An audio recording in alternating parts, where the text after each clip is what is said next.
Welcome back to the Lanterne Rouge Cycling Podcast, presented by Zwift, the online cycling platform that's made my training, in particular, very fun. Shelter Place wrap-up, as well as Basque Country Stage 3. There's also Circuit Cyclista, the Shelter Place women's race, which is a 1-1 race. The men's is .pro, I believe. So a lot of cycling on today, but on our show partner, Zwift's platform, earlier this week, Van der Poel actually did a group ride in the afternoon, a recovery ride on Zwift. If you don't want to miss other events like that, download the Zwift companion app or check out Zwift free 7-day trial through Zwift.com. Bernal, about a week ago, also did his comeback ride, which I had like 5,000 people join it, and he's already doing crazy volume, which that's a conversation for another day. But yeah, thanks as always to Zwift for being the Lanterne Rouge Cycling Podcast title sponsor. Basque Country Stage 3 from Llodio to Amorillo, 180 kilometers long. I definitely underplayed how difficult this parcours is in the quick preview of yesterday's podcast. It's up and down muros all day, with the Opayora climb 1 point something Ks at 13%. So another climb at 1 Ks at 12%. Then there's the Ozeka climb, 3.7 Ks at 7.1%, but it has like a 11% kilometer in the middle of it. It's typical Basque terrain. The problem is they do 2 reps of it on a circuit.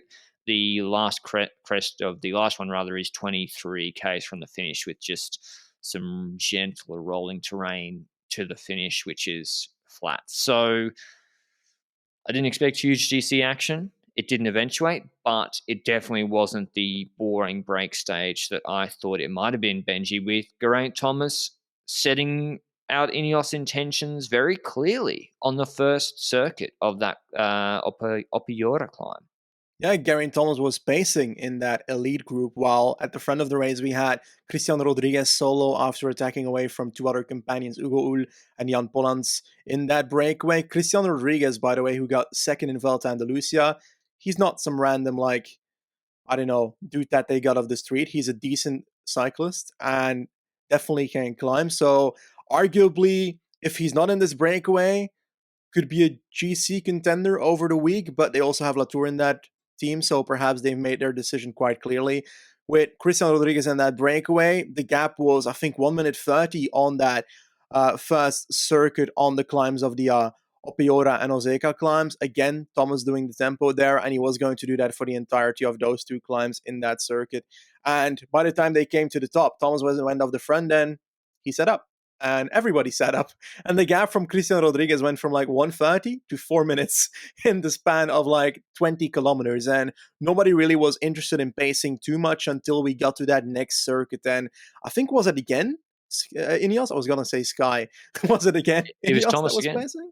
Yeah, it's Thomas again. And then Gegenhardt for a little bit. It was clear they were going to try use multi-leader strategy and attack with Yates and Danny Felipe Martinez. The problem is, if Danny Martinez takes, yes, these climbs are quite steep, they're quite hard, but at the end of the day, they're 3K, 7%. The size of the gap, you need, Jonas and Roglic, you need to have dysentery or something to lose more than 15 seconds on these climbs. And then Martinez descending is terrible. So, yeah, these are goat tracks they're descending down. Perfect for the likes of Bilbao, who was at huge odds, as well as, I think, Freyler and Lewis Leon yesterday. Not that I, of course, indulge in that sort of thing. But yeah, they tried to roll Jumbo. Jonas looked on, Benji.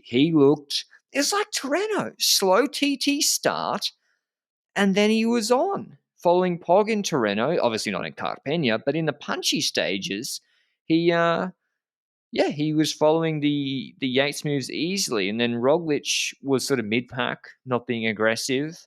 I couldn't figure out what Quickstep's plan was midway through this stage, Benji. The Ineos attacks didn't really go anywhere. It did thin out. We got a large group of favourites.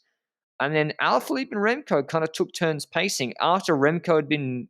Did he get dropped on the end of this steep climb? Yeah, he got distanced twice on the climb, but on the steeper sections. And then on the shallower sections, he paced back to the group because someone that attacked at the front just sat up, and eventually everything came back together again. The same way Rigoberto Urán also dropped on that Ozeka climb on this parkour. So very similar in that sense, but you're right, Alaphilippe and Remco. I think I would probably have thought that Remco would be the attacker and Alaphilippe would be the sprinter in that scenario once you get over those final climbs. And Remco would try and control it a bit in that aspect if someone else tries to attack. And I think they somewhat tried that, but it wasn't overly visible, I'd say, because Remco did try a few times to fasten the tempo or attack, because sometimes you don't know the difference with Remco. If someone's in his wheel and he fastens the tempo in an uphill, false flat uphill section, then yeah, they didn't really seem to lose his wheel, so it didn't really look like an attack, just a harder pace. But it certainly had Alaphilippe on like last few places in the group then. So perhaps that Remco's moves there actually were hurting Alaphilippe. You think that? Um, they kind of, I knew they'd try. I didn't think they'd really go anywhere. They're just Jumbo with Jonas. Like, imagine if Roglic was isolated here, Benji. Yeah. This is, it looks like, okay, we look at the results and you look at the last 20Ks, and yeah, there's a few attacks from Remco. I think Vlasov tried a couple of times. Bilbao was very fast.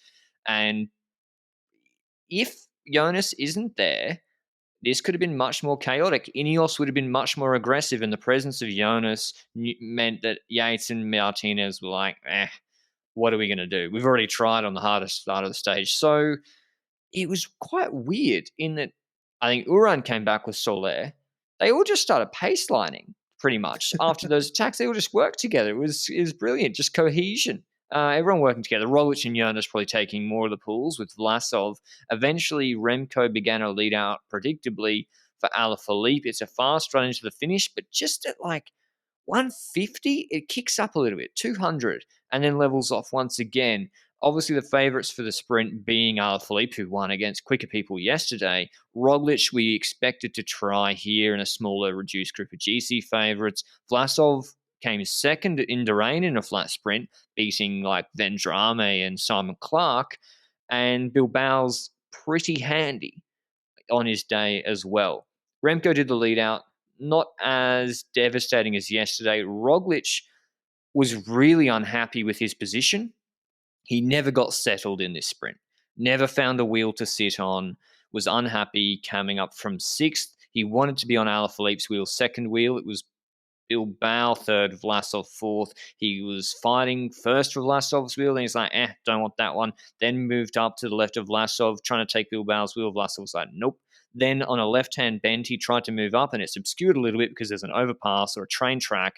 He tried to move up underneath Bilbao and take Alaphilippe's wheel, and the Basque rider, I presume, was like, that's not happening, buddy, and closed off the apex, and Roglic had to brake very, very sharply. Well, he must have, because he promptly went from third wheel to about 12th wheel. Sprint done. Yates had a mechanical. Benji informs me the 3 kilometer rule does apply. That's correct. If the rules are applied according to what I'm reading in French in their rule book, then on paper, yes, because it says something about étape montagne, and I don't think this was an étape montagne. So as a consequence, I think that the 3 kilometer rule is working outside of an étape montagne, which is a mountain stage. Okay, we're going to hold Benji to that. It's his decision after all. And then they go to the sprint. Remco drops Alaphilippe off a little bit earlier than he would have liked, although he dropped him off not that late yesterday, and Alaphilippe destroyed everybody. Bilbao not even in Alaphilippe's draft. Like, Alaphilippe's initial surge gapped him a little bit, and he comes up on the right side, a longer sprint, and actually nails Alaphilippe on the line, which not many people would have been expecting. Like, I expected Alaphilippe to clean this, and he comes second to Bilbao. Vlasov third, Guru fourth, Mas fifth. Mas actually attacked today. It's on camera, I think. Latour sixth, Roglic seventh. Couldn't get back after that bad positioning error. Izagirre, then Jonas ninth, Uran 10th. Evenepoel finishes with the group. Soler got dropped again. And Yates, yes, according to PCS, has been credited with the same time. So GC, Roglic remains in the GC lead, 5 seconds out of Evenepoel. Vlasov is on third on 14. Yates fourth on 18. Bilbao moves up quite a few spots after, again, an average TT for what used to be good time trialist. Yep. He's fifth on 19. Jonas sixth. Izagirre seventh. Martinez eighth. Latour ninth. Alaphilippe 10th. Really cost him that mechanical in the time trial. He would have been right up there. But Bilbao, Benji, He's having a pretty good season. He was third at UAE on GC. Yep, he's actually doing pretty damn good, that's certain. And like when it comes to his Grand Tour that he's going to be riding this year, there's currently Giro and Vuelta, which I think is a very good choice based on the Yeah. fact that his time trials this year were not amazing and previous year compared to what he was before, but still manageable where he can stay on a decent margin. And therefore, in the Giro, the climbing should be enough to give him opportunities. But again, they've got other riders there. Will this be the scenario, well, where Landa in week one crashes out or something and Bilbao is the man that comes out on the podium like Caruso last year? Maybe. I mean, Bilbao, one of the best descenders in the world. He's looking in great condition. His agent, Carrera, I think, put up a post with him a few days ago before Yeah. Basque started. And I think maybe that usually when agents are meeting the riders, it's for a reason. Maybe penciling an extension that might be announced soon. I haven't heard, but I'm just guessing from that Instagram. At Valenciana, they didn't ride for him despite being so strong on stage 3, where he still came fourth after doing domestique duties for no one knows who. We still don't know. Luis Third Leon on her. Sanchez. I heard it was for Morich. See, Jesus. I don't know. No, I don't know. Third on Jabot Feet, fifth at Strade, and ninth at Torreno. And then he was decent at GP Indurain. Now wins this stage. He lost a sprint here on the Hondarribia stage last year to Jonas Aguirre. That was the McNulty Jonas move when McNulty went into the leader's jersey, which set up that beautiful stage 6 to Arate. But he did win a Tour of the Alps sprint, I think against Vlasov once again in the Pieve de Bono, which, was against Vlasov. After a long technical descent when he'd been dropped, he came back to them. So Tour of the Alps, he'll be looking dangerous. Giro, as Benji said, is perfect. Do you think Benji, again, Jumbo were clearly doing the we want Rodriguez to take GC lead by 30 seconds? That's what they wanted. Who? Sorry? Jumbo Visma. They were doing the we don't want the jersey. Oh, Christian Rodriguez. Okay, sorry, I was completely Mate, confused with the other your one. one lost more time today. Yeah, I know. He's I don't done. want to talk about it. I don't want to talk about it. That's why I was confused. Like, what does Rodriguez have to do with this? But you're right. I think they were trying the same thing, but the other teams were too interested in the stage in the same way that, well, too interested in doing something on the hills and then for the stage, compared to the fact that, well, yesterday, the same story. We also had other teams ruining that for Jumbo. And perhaps it's a strategy these days by other teams by keeping the jersey in Roglic's hands to make sure he fucks up as a leader and has to control that much. Is that a strategy you'd think you'd use if you were an opposing team, forcing others in the lead? It's counterproductive, right? Because you're not in the lead then. Yeah, I kind of like when Roglic has to be aggressive, it's pretty scary, particularly in this terrain. Like we look at tomorrow's stage, if he's like, I need to gain time, and Jumbo light it up, which they probably should do anyway, like he could take big time. It's from Vitoria-Gasteiz to Ingeteam Park Zamudio, outside of north of Bilbao. It's a very similar stage, obviously a little bit different, but 186 Ks. They have steep climbs punctuating throughout the day. There's the Urtimendi, 2 Ks, 10.5%. That's with 40 Ks to go. Then they do a lap of the finish line at Zamudio. Then they go up a different climb, the Vivero climb. It's a fake news one. It says 6 Ks, 6.2%. That's a lie. The first 2.2 Ks are 10.5%, which is serious. And I'm sure there's steeper pinches in that. And then it levels off, and then there's a bit of a false flat downhill, and then there's a proper downhill. Probably sketchy as hell. But that's the end of that downhill's like 15, 14 Ks from the finish. I think it's a very similar scenario, Benji. We could see Bilbao attacking on the descent. We could see a small sprint. If it's a group like this, Alaphilippe will be the favourite again. We'll see Vlasov maybe trying. It's 2 Ks, though, at 10%. That gives you a bit more to work with. Do Ineos replay what they did today, which didn't really achieve anything? Ooh, I think they need to try and still roll attacks on people and hope they can strike in that sense, because otherwise they can't really do much else, I dare to say, than do that. But the thing is, it's not like the Alto del Vivero is the longest climb in history and so forth. But yeah, I think they should try something similar, but I still don't believe they're strong enough to beat the Vingegaard and Roglic duo necessarily. I do think that other teams will have Remco on a bit of a less strong competitor pedestal after today's stage, with him dropping multiple times on the Roseka climb. Yes, it's a steeper sections, but an Arate climb is a longer climb. Do you think an Arate climb is that a steeper one, or no? Is that a steep one or He not? should get ruined on Arate by Okay. Roglic and Godu and co. Yeah, The interesting part about this stage is that Alto del Vivero is also part of the Tour de France 2023, I think, on stage one, which is going to be intriguing to see what happens on this stage in Basque Country this year, to see what might happen in the Tour de France 2023 on stage one. If Alaphilippe's very good on Alto del Vivero tomorrow, well, then he might be good on the Côte de Vivero, is what the French call it, in the Tour de France next year. I think Jumbo can still keep playing Jonas as the defender, defending attacks. They're in a good position, and I think their plan is to probably do that. Ineos, as you said, they got time they need to make up. The problem is the crest from the finish. Like, say Yates goes clear and he goes with a Bilbao. Well, even a pole, Vlasov will work with Jumbo to chase them back in the valley. He will help them. So it's really hard to make up time. But yeah, I like the looks of the same sort of candidates. Bilbao, Vlasov, Alaphilippe. Who you got? I think the key is also the making sure that the other riders of opposing teams are rather isolated, except Roglic then on the Urestimendi climb, by hammering that to make sure they don't have like random domestiques left to keep themselves safe on Vivero. So perhaps that's something that Ineos can do as well. But when it comes to my pick for the stage, I'm going to go with, oh Jesus Christ, who the hell is going to win this stage? Who did you say? Alaphilippe. Alaphilippe? That's probably the rider that is going to win, but it's so boring to say Alaphilippe. I'm going to go for Alaphilippe. Yeah, he should. I think he's going to be mad Jesus after Christ. today. He kind of left that one hanging. He didn't deviate. Credit to him. By the way, Higuita, what happened to him? Oh, Because yeah. the man dropped on the Oseka climb, and I was like, why are you dropping, Higuita? I was expecting something from you, and actually don't know where he came. He came on a solid, okay, he's not in the list yet, so a Yeah. solid long time. And another one, like James Shaw, I thought would have been kind of good on this stage. I would actually, I think he's quite good. And you look at Slovenia last year, I thought he'd be doing better. Padun DNF'd. George Bennett didn't start. And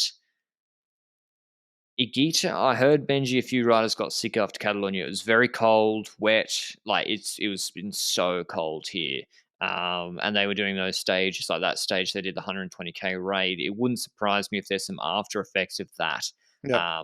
But yeah, that was Basque Country. I underplayed this stage. Tomorrow I think should be good as well. Hopefully there's some big GC action, and Jonas lights it up. Jonas is my joker. I think Jonas could Okay. also And win.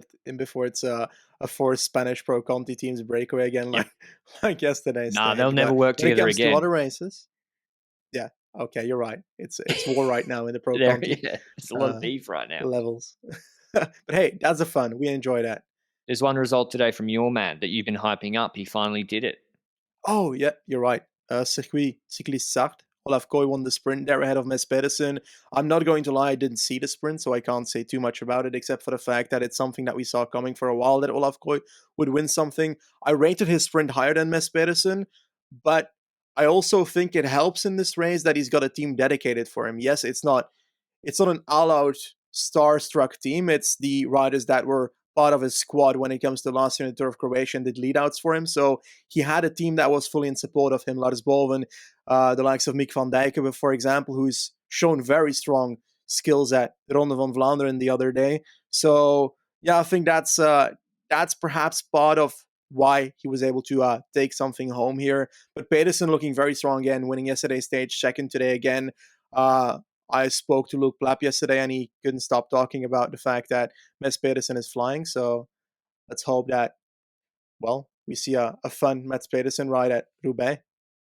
Apparently, well, not apparently. I watched it with my own eyes. He went a bit too early in this sprint, was zigzagging everywhere. Kooij was finally in good position, was able to nail him. So it was always a problem for Kooij, that positioning. Finally got it right. And yeah, it's a 2.1 stage win, but you look at the list of riders, or Yeah, it's a decent decent win. Cavendish is here too, 10th. Cavendish a bit of a slow start as well. It's not going.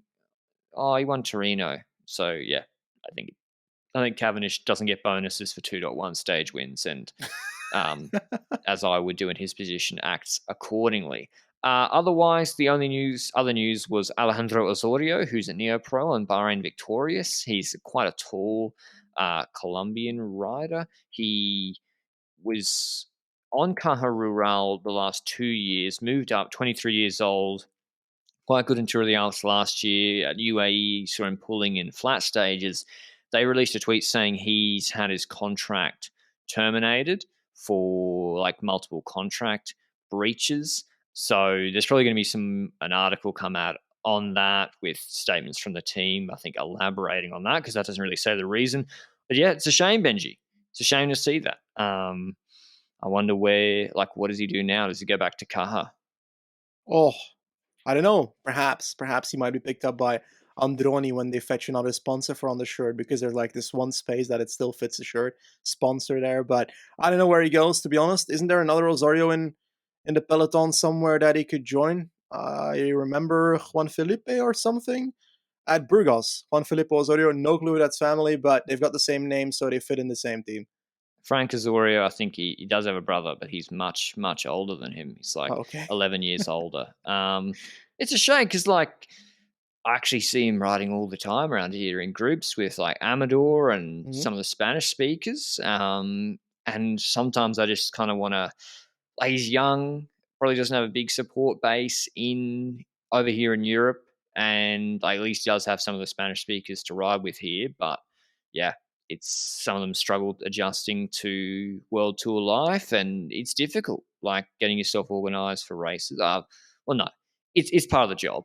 So I can see it from Bahrain's perspective as well. And if you're not the talent level of Evenepoel or co, and you keep making mistakes, then yeah, the team will let you go. So yeah, shame to see. Wonder where he'll land next. Wait for more news on that one. But that's all from us today. Basque Country Stage 4 tomorrow. Hopefully it's an exciting one, and we'll see you with a recap of that then. Ciao.